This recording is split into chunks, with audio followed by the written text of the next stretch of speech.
acorda e ajuda. Segue-me e deixa aos mortos o cuidado de enterrar seus mortos. Jesus, Mateus capítulo 8, versículo 22.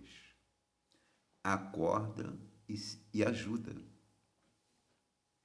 Jesus não recomendou ao aprendiz deixasse os cadáveres ao cuidado de enterrar os cadáveres, e sim conferisse aos mortos o cuidado de enterrar os seus mortos.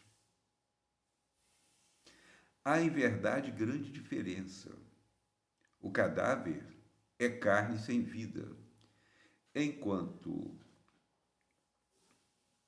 o morto é alguém que se ausenta da vida. Há muita gente que perambula nas sombras da morte sem morrer.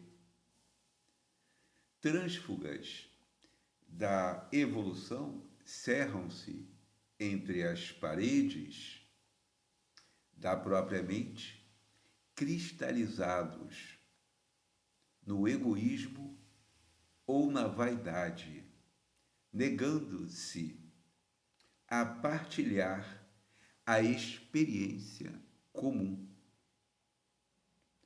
Mergulham-se em sepulcros de ouro, de vício, de amargura e ilusão. Se vitimados pela tentação da riqueza, moram em túmulos de cifrões.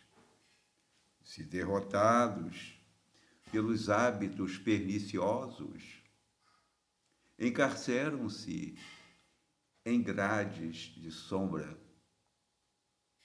Se prostrados pelo desalento, dormem no pranto da bancarrota moral.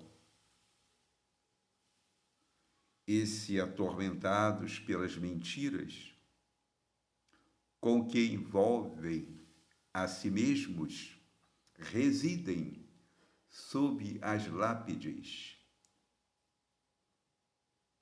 dificilmente permeáveis dos enganos fatais. Aprende a participar da luta coletiva. Sai cada dia de ti mesmo e busca sentir a dor do vizinho, a necessidade do próximo, as angústias de teu irmão e ajuda quanto possas. Não te galvanizes na esfera do próprio eu. Desperta e vive com todos, por todos e para todos, porque ninguém respira tão somente para si. Em qualquer parte do universo, somos usufrutuários do esforço e do sacrifício de milhões de existências. Cedamos algo hoje, cedamos algo de nós mesmos em favor dos outros, pelo muito que os outros fazem por nós. Recordemos, desse modo, o ensinamento do Cristo.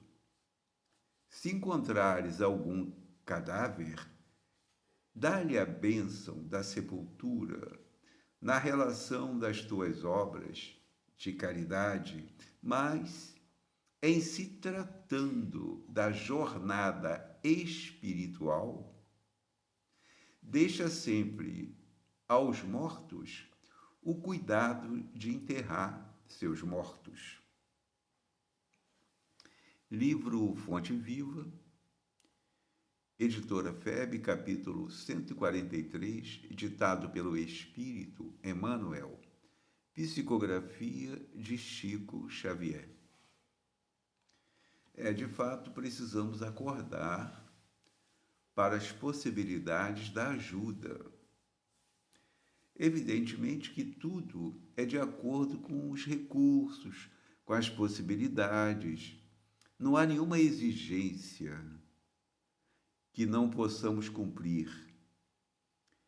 Na verdade, milhões de pessoas se movimentam para que nós possamos sobreviver no que tange a questão do consumo da água, a questão dos alimentos, dos vegetais, dos grãos, a questão do vestuário, a questão da saúde, a questão das cidades, das ruas. Milhões de pessoas se movimentam.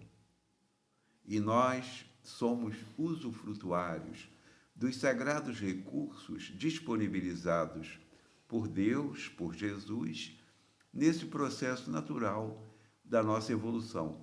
O que não podemos é ficar dormindo. O que não podemos é ficar insensíveis àquilo que já podemos fazer. Alguma coisa podemos fazer em benefício de terceiros. Nós somos um peso. Nós consumimos muita coisa. Mas o que temos dado em troca, no sentido de sustentação ou de sustentabilidade do próprio planeta? O que temos oferecido de nós mesmos? Não é uma questão política, não é uma questão de dinheiro, é uma questão de consciência. Nós temos que ter consciência dos benefícios recebidos para nos comportarmos como alguém que agradece, alguém que observa com gratidão os benefícios recebidos. Agora, não há dúvida, a maioria da humanidade ainda comporta-se como se estivesse morta. Morta no sentido espiritual, porque considerando os interesses materiais e imediatistas de cada dia, se não há preocupação da nossa parte, atenção especial para o que é espiritual, nós estamos como que mortos. Mortos para o mundo espiritual, mortos para o reino espiritual e reféns do reino material. Pode parecer estranho que Jesus tenha falado assim com aquele rapaz, porque o rapaz foi falar com ele que o pai, ele teve a notícia que o pai havia desencarnado e que ele então iria voltar, porque eles estavam caminhando de cidade em cidade, para sepultar o corpo do pai. Aí estranho Jesus falar isso para ele: segue-me e deixa aos mortos o cuidado de enterrar seus mortos. Parece um desprezo pelos laços de paternidade, mas não é. É porque alguém iria sepultar o corpo do pai dele no local onde o corpo havia falecido. Mas observemos, estar com Jesus só daqui a alguns milhões de anos, que ele vai estar com capacidade para presenciar ou para se beneficiar daquela divina presença. Então ele disse: segue-me, exatamente porque era uma oportunidade rara que aquelas pessoas estavam tendo para estar com Jesus e interessar-se pelas questões morais e espirituais, livrando-se das mesquinharias do materialismo, que imperava e continua imperando até hoje, para a grande maioria da humanidade. Ora, em surgindo a oportunidade de recursos espirituais, de movimentação da vida no sentido espiritual, importante que aproveitemos, que destaquemos algumas horas por semana, pelo menos, para nos dedicarmos nessa integralidade do relacionamento com o mundo espiritual.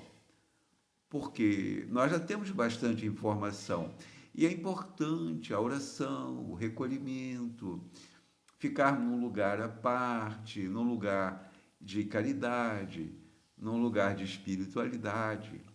Isso fará bem, nunca fará mal, só fará bem. E, por exemplo, no centro espírita não se cobra nada, não se exige nada. A pessoa vai o dia que quer, com a roupa que quer e do jeito que pode. Ora, é um espaço que beneficia.